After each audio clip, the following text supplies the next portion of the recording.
the intense media coverage is that we knew that it jumped humans, but what can it actually do? And that's why we were keeping a very close eye on it. And so a lot of the concern has to do with the unknown. So not knowing, still learning a lot about the virus.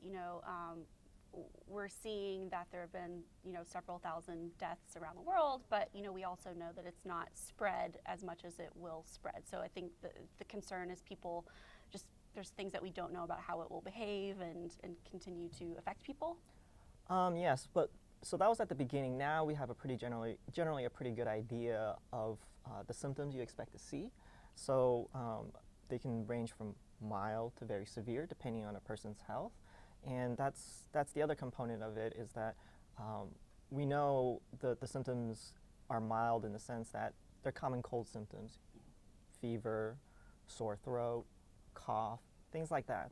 But for individuals who are immune compromised or who have very pre-existing health conditions, as with any other disease like the flu or anything else, they can affect them differently and to a much more severe degree.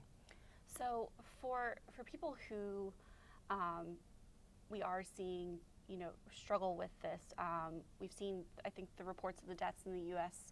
Are related to the elderly. So what are some risk factors for people who are more susceptible to succumbing to the coronavirus? So you mentioned one thing were the elderly. So age seems to be one of them, just because as you get older, our bodies don't do as well in terms of fighting off infections in general or responding to infections. So people living in nursing homes typically aren't in the best of health in the first place. They probably have some kind of health condition already. Unfortunately, the case details out of that cluster of patients or cases in Washington has been scarce for us even. So unfortunately, we do not know exactly what people have, but just kind of extrapolating from people living in nursing homes, they already have probably pre-existing health conditions that would put them at greater risk. So that's one aspect of people getting sick from it. Okay. And how does it compare to the flu, for example? It really is not that much different from the flu. The reason we say this is because the flu is commonplace. It's transmitted much the same way as COVID-19 is, and so a lot of the things that you would do for the flu or how you would respond to the flu, you would do as well for COVID-19 in terms of for the general public. There are implications for the medical community because they have to respond with therapeutics and whatnot, and that's still being, all that information is being shared globally across the world. So case information and treatment regimens from across the world have been published and shared with other individuals for everyone to access. Okay. One thing we're hearing a lot from state and local officials, federal officials as well, is that people should still be taking the flu really seriously. So if you haven't gotten your flu shot, for example, go ahead and do that. What are some other things that people can do, just kind of this cold and flu season in general, to keep themselves healthy? So for every flu season, every cold season, we recommend the same things, and we really don't recommend anything differently right now for COVID-19 as well. So one thing few of the things we recommend are washing your hands regularly or using hand sanitizer. Hand sanitizers are nice, but washing hands is still the best practice. The second thing we would recommend is that just basically covering your cough or your sneezes. If you feel like you're about to cough or sneeze in a public place, try to cover yourself, because that's one of the ways that infectious diseases can spread, such as COVID-19. And the last thing is, and I know not everyone has the opportunity to do this, is to stay home when you are sick. And that includes your children as well. If they're not feeling well, if they're having a fever, keep them home if possible. And the one thing I would ask employers in this situation is also to kind of be understanding during flu and cold season of the challenges that you might have, because if you have a sick worker come into work, they could infect your other workers as well. So that's why sometimes keeping individuals at home might be more beneficial. And for those of you who are just joining us here with Rui Zhao from Louisville Metro Public Health and Wellness, and we are talking about the coronavirus. So if you have questions, please feel free to drop those in the comments, and we'll take those as we continue our conversation. So we are seeing pharmacies and health supply and equipment stores around the area, and I know this is happening all across the country, that are selling out of masks. Does that do anything to help prevent coronavirus? Yes and no. So the answer is not, masks are not effective at keeping you from contracting the illness. Masks are effective if you already have some kind of respiratory illness, and the reason for that is because it covers your cough. It works as a I won't say natural, but an automatic barrier to kind of keep you from spreading your illness. But for masks for people who are just traveling about or who are perfectly healthy, they're not really effective at preventing you from getting sick, because respiratory droplets are one of the many ways you can get any kind of like COVID-19, for example. And the reason is that think about the number of times you touch your face after touching a contaminated surface, possibly. Think about some people have habits of like chewing their nails or biting their thumbs or whatever. In those situations, you can also get sick. So masks themselves are not necessarily the most effective way of doing so. But there has been concern from hospitals and healthcare providers that that the supply chain coming from China and other countries that are affected could, that could be something that is a consequence of the coronavirus. Is that there could be a shortage of the supply of masks for people in positions where they actually need them. So for people in those kind of settings and in those kind of capacities, public health does have emergency preparedness supplies. There's something called the Strategic National Stockpile that we kind of, that's exactly what it sounds like. We kind of keep track of, or we keep hold of inventory that is necessary for disaster response. When you think about like a flood or a hurricane or an earthquake or anything of that sort, we have contingencies in place to make sure that the first responders and healthcare providers and emergency workers have necessary supplies and tools in order to perform their duties. And if there's an immediate, shortage in the community, we do have some for those for people working in those capacities and those institutions. But right now, there has not, to my knowledge, not been any concern for actual shortages or anything of that sort. Okay. But just more keeping an eye out. Yes, everyone's keeping an eye out. Nobody wants to be the one that runs out, so everyone wants to be prepared, just like you would right. want to be. So, as far as the latest situation in the U.S., I believe cases have now topped 100, I believe, within Yes. the U.S.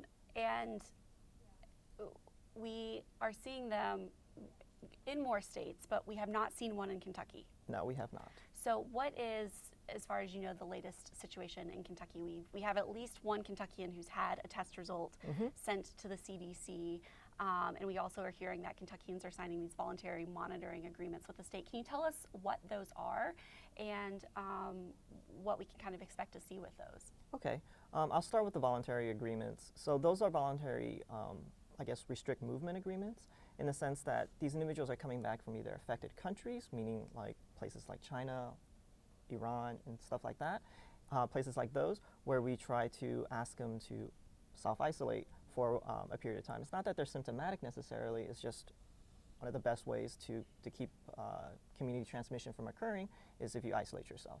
So that's one thing we ask them to do. And as part of those agreements, we kind of ask them to let us know that, if they become symptomatic, please follow these steps. So they know what to do should they become symptomatic as well. And likewise, if they are already symptomatic, then we kind of work with the healthcare providers on a case-by-case basis, or we try to assist them in determining where they need to go. And so that way, both the healthcare facilities are aware and know what to do when they have a patient coming in, and also what the follow-up needs to be, and work through that process as well. In terms of I'm sorry, I think I forgot the second part of the question. How do we know how many people are being monitored right now? So currently, right now, the number is under 10, far under 10 at this point. The situation is that over 50 have been locally monitored here, but nothing of consequence has come of those monitoring, meaning that nobody's become sick, or rather sick with COVID-19 or anything of that sort. So we've been pretty fortunate in that sense. And at first, it was only China that was a travel area of concern, and now we are seeing, like you mentioned, Italy, Iran, South Korea, and Japan have also been added to that. And so, as this virus continues to spread, I mean, do we see a risk of travel to other states or more countries, and how does that affect the monitoring situation? So that's a very good question. It definitely complicates matters because back when it was just China as the primary focus, it makes our surveillance efforts and also our monitoring efforts much easier. But as the situation develops, we just basically assess on the epidemiological information that's coming out, which means characteristics of both the locations, the disease, and what we know. And we kind of incorporate all that information and make a decision together as a team, both within Louisville Metro Public Health and also at the Kentucky Department of Public Health as well. And just a reminder for anyone watching our Facebook Live, we are taking questions in the comments, so feel free to leave those and we will answer them. And we just got our first one. So we have a viewer that would like to know, does the coronavirus have a flu-like season cycle? That's a very good question. We just do not know yet. This coronavirus, COVID-19, took off late December in China. And those are the winter months in China. So we don't know if it's going to be a seasonal or cyclical nature, much like flu. We hope it isn't, but it's possible. We just do not know because there's no information to suggest one way or the other right now. Okay.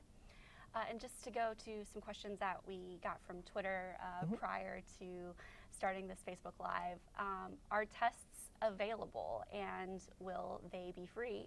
So many people in Kentucky lack coverage. Okay, so this question is actually, I took it as a two-part question. The testing itself is available through the CDC. The testing itself is also not being billed by the CDC, so the test itself is free. Now, the doctor's visit to get that test may not be, depending on your health insurance coverage.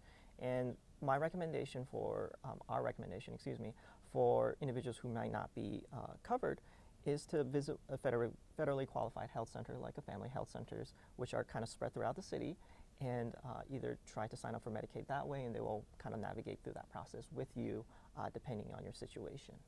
Right, because we don't want people who have potentially been exposed to not seek help. Definitely, yes. All right, and what does the test entail? Because I think there's also been some confusion out there about testing capabilities, and so the test itself is being run by the CDC, at least currently for Kentucky, but to actually to send a specimen there, local hospitals have the capability of doing that. Yes. So the specimen is actually what we call a nasopharyngeal swab. So if you had the flu test before, that's what it will feel like. You can also test other specimens, but those are far less common. So what you'll most likely run into is, if you're getting testing for COVID-19, is a nasopharyngeal swab. And that's a routine thing, and it's also routine for hospitals to send samples out for further testing. Yes. Okay. Very common. Okay. So is this touched on another question we had, is the Kentucky Department of Health stocked with adequate testing kits for the virus? So we know, again, that that's something hospitals can do. But what about the capacity through the CDC to actually process these tests and get quick responses? So the response time has been within 72 hours. Now, obviously, the specimen has to be sent down to Atlanta to their labs to get tested there. But for the most part, it's been a pretty quick response in terms of when to find out. They're doing it 7 days a week, so the weekend is not a factor in that sense.